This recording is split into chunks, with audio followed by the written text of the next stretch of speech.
Hello, everybody. Welcome back to the CBT podcast. I'm here with Ethan. I'm here with Rod. And today we're going to be giving our award predictions for every individual NBA award this season, as well as who we think is going to be the NBA champion. So we're going on the record here. Come 9 months' time from now, if one of us said something stupid, you guys have every right to come in the comments and call us a dumbass. So let's get straight into it. I'm going to go ahead and get my MVP prediction out here. And for the MVP of the 2023 NBA season is going to be Luka Doncic. Now, every year, Luka Doncic's counting stats are incredible. Some of the best in the league, just strictly looking at statistics. But the contingency I have for him this year is he will win MVP so long as the Mavericks avoid the play-in. If they can do that, I feel like he will have done enough to show his value as a player, and he'll take home the MVP award. Yeah, I think Luka's a pretty obvious pick. Like you said, though, I just don't think he's going to be able to elevate the Mavericks into a top five, top six seed, which is why I don't think Luka is going to win it. My pick is going to be Joel Embiid. As we all know, the MVP is basically just storyline driven. And after finishing as the runner-up back-to-back years, I think he's starting to enter that James Harden range where at this point, all he has to do is stay healthy. And I think out of sympathy and pity, they're just going to throw him the MVP this year. Oh, okay. It pains me to say this. Like, truly, I don't want to say these words, but I have to agree with Rod. I have Joel Embiid as my MVP coming up this year. Ugh. I think James Harden is a player that has the potential to open up the space for Joel Embiid.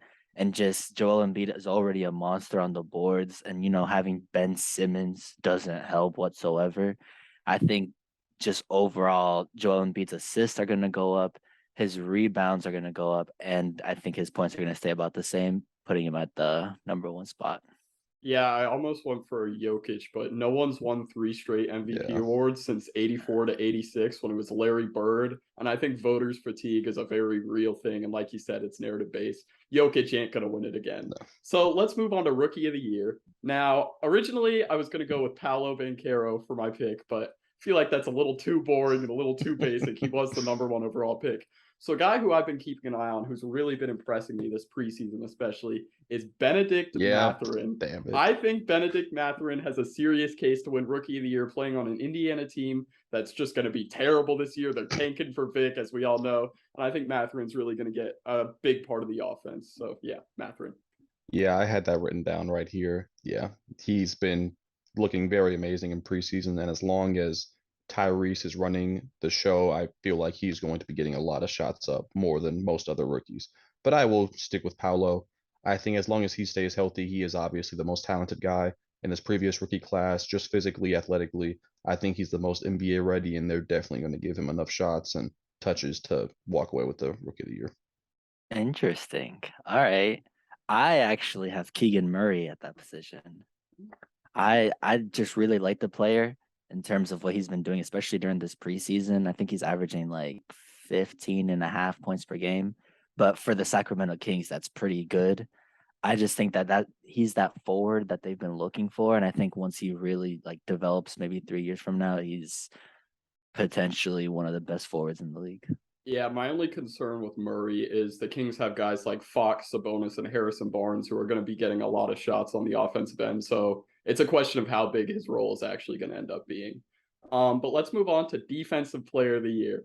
And now this is one that I went back and forth on. As I'm sitting here looking at the name I have written down, I feel less and less confident about it, but I am going to stick with it. He is back. He is clamping Giannis. Ben Simmons is going to win the Defensive Player of the Year award. It's narrative driven. He has the story. If he stays healthy, he plays defense like he has been, he will be the Defensive Player of the Year. Uh, Wow. that's interesting for It's sure. bold for sure. He has the talent, but at the end of the day, it is Ben Simmons, so That's it's my questionable. concern. I'm gonna go with Bam Adebayo for Defensive Player of the Year. I feel like his name has been in the mix the last few seasons, but health is just the biggest concern for him. I don't think guys like Gobert are going to get another shot at it or Giannis. I feel like they want a new guy in there, and I feel like as long as Bam stays healthy, he's going to put up enough production to get the D4. All right, just like you did, JJ, with the caveat with MVP, I'm gonna do the caveat with Depoy. I think that if this man plays at least 70, 68 games, he's the defensive player of the year. I'm going to have to give it to Anthony Davis. Oh, I think okay. when healthy, he is one of the best defenders. He can guard basically 2 through 5. He's looked really good in the preseason, so I'm hoping that kind of carries on into the regular season. He stays healthy. I think he's Depoy. Yeah, I think just like the Mavericks avoiding the play, and as great as it would be for him to stay healthy, I really don't see it happening, Yeah. to be entirely honest. Now, moving on to sixth man of the year, I had someone written down, but I think I'm going to save them for Ethan to say because there's no doubt in my mind he's going to say this person. So I'm going to go with a little more of a long shot sixth man of the year candidate, and that is going to be VCU legend Bones Highland. I think the Nuggets are going to have a chance to really be in the contender conversation, assuming Michael Porter Jr. and Jamal Murray come back. And if they give Bones really the free reign to run that second unit, I could see him putting up somewhere around 18 points a game if he really takes that step this year that I expect him to. So yeah, Bones Highland.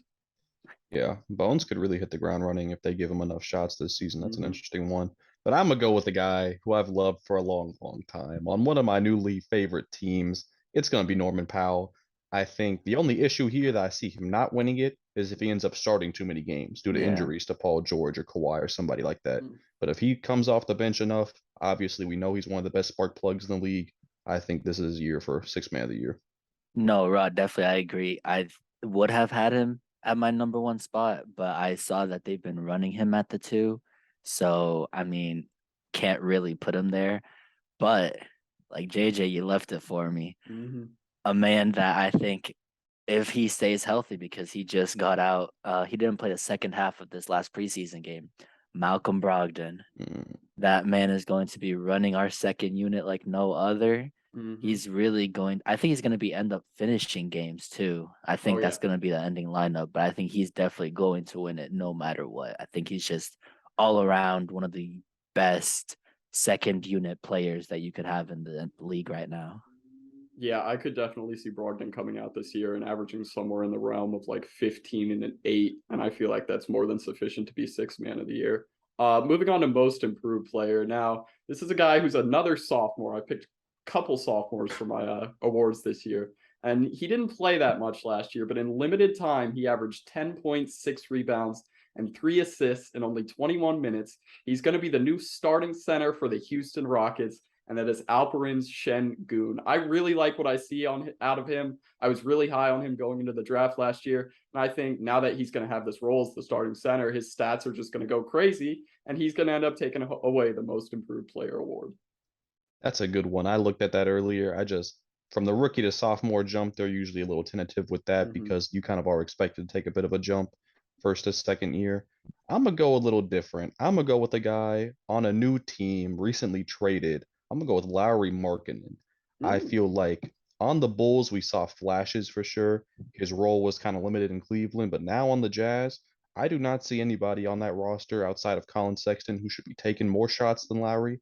I think it's in their best interest for him to be right up there as far as touches and shots per game. He looked very good in the recent Euro Cup.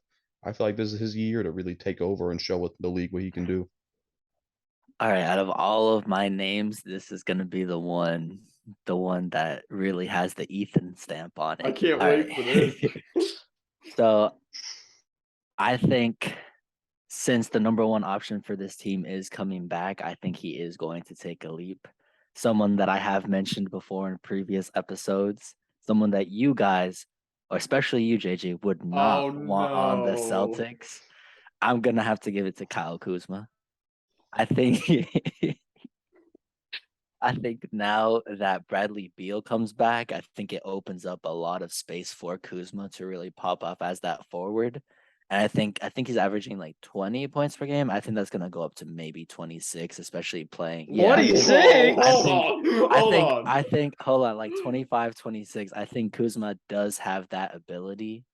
Although I'm very, very, very iffy about it. I think that he could end up being kind of a conversation for being an all-star. Okay. Given See, the that's where I All-Star draw the line. Kuz? That's where I draw the line, bro. No, think about what it. is your infatuation with Kyle Kuzma, bro? He is not gonna average 26 a game I this think year. no, I think Kyle Kuzma really is a solid forward player, and Solid, but given not Solid ain't 26 points 26. a game. I mean, think about it. He was JB playing ain't even in, averaged 26 a game. well, because he's playing in the shadow of Jason Tatum, and we And both Bradley know Beal's Kuzma's how. coming playing in back. Beal's shadow. Okay, nah, but there's a difference. Bradley Beal can move the ball. Do we really see Tatum moving it? His playmaking's improved, and he's got Tatum. Yeah, Improved, but Bradley Beal's is better. not I by think much. I think Kuzma will take I that lead. think the difference is pretty marginal with their playmaking. But hey, man, if he averages 26 a game and is an all-star, I'll come back on this channel and admit I'm an idiot and a dumbass. But there's not a shot in the world that I'm gonna have to do that. Moving on to Coach of the Year after that. That left me befuddled. I'm sorry. So Coach of the Year, I've been going back and forth on two guys, but I'm going to end up going with Willie Green. I really like what New Orleans has building, especially with Zion coming back. And I wouldn't be surprised, just like the Nuggets, they could finish as high as like the 3 seed, but they could also finish as like the 9 seed. So I'm expecting them to get it together. I really like the core they have. Willie Green for Coach of the Year. Yeah, going back to what Ethan said, if Kyle Kuzma averages 25 plus, you'll see me run naked down the streets of Atlanta. But on to Coach of the Year, I do think this is the year for Tyronn Lue with the Clippers back fully healthy, additions of guys like John Wall, Kawhi back healthy, Norman Powell. I do think that they will clinch up that first seed, and we'll see a lot of the credit being given to Tyronn Lue this year. Okay, Tyronn Lue is a very good choice. Very, very good. Like he was my number one until I really thought about the whole storyline driven. I think this coach really is going to be in the spotlight based off of everything that has happened. There's no way. I think that Joe Mazzulla will be this year's coach of the year. I think that with what the Celtics basically have to, the Celtics have a lot to prove with what's going on. Is he good? The Celtics do have a lot to prove, but I think that coming off of what they did last year and then now coming into this year, I think Joe Mazzulla will have a lot to do. And especially in the preseason, their offense has looked a lot better than last year, which is something that they're not given like enough credit for. They are moving off the ball a lot more, which is something that Ime really struggled with doing. And I think we're going back to that more Brad Stevens type offense, which I'm hoping to see more of, especially because if these guys already have the defense settled, basically it's just offense that we need. So that's why I'm giving it. I left to see if you left your sanity outside the door because these last two picks have been wild. It's funny, right before we started recording, the one thing I said to Rod was, there ain't no way in damn hell I'm picking Joe Mazzulla for Coach of the Year. And you Just did look it, at what so he's doing schematically. yeah, I mean the narrative's there, but I don't trust him. Yeah, all right, well. I think moving when on. you see him win it, we'll have a different conversation. Hey, if he wins it, I'll be happy as hell. Don't get me wrong. I just not getting my hopes up. Now, moving on to our final prediction of the day, and that is going to be who is going to win the NBA Finals come next June. And now this pick's basic, but when they have their core three together, it feels like they almost never lose regular season or playoffs, and that's the Milwaukee Bucks. They have the best player in basketball. They have one of the best defensive guards in basketball, and they have one of the best like scoring efficient threes in basketball. They're just too good. They have the experience. They have the best player in the world, like I said. Yeah. If avoiding injuries, the Bucks are the best team in basketball. It's as simple as that. Yeah, the Bucks fully healthy have shown that they're just a force regular season and playoffs. That's a good pick. I'm gonna go with the Clippers. I've been hyping them up all off season. I think fully healthy, they probably have the deepest roster in the NBA. Tyronn Lue is a proven coach. Their stars have proven it in the playoffs and the regular season. I think they're just too complete to not put together a deep run if they're fully healthy. I think that if Listen here. Ime didn't touch women and Robert Williams didn't have Wyatt's knees, I think I would be saying the Clippers right now. But sorry, not the Clippers. Wait, The Celtics. Celtics, Yeah, yeah. the Celtics. But I am gonna have to give it to the Clippers. I think their team overall just stacks way better than Milwaukee's Bucks teams. And yeah. Yeah, I do think it would be a Bucks Clippers finals for the record. So yeah, we're all kind of on the same page regarding that. Well, I think that's gonna do it for us in today's video. I'm gonna ask that you please drop a like, subscribe, comment. What's wrong with Ethan? Who do you think is gonna win each? Who do you think is gonna win each award? And will Victor Wembanyama sneak in and take the MVP from everyone else?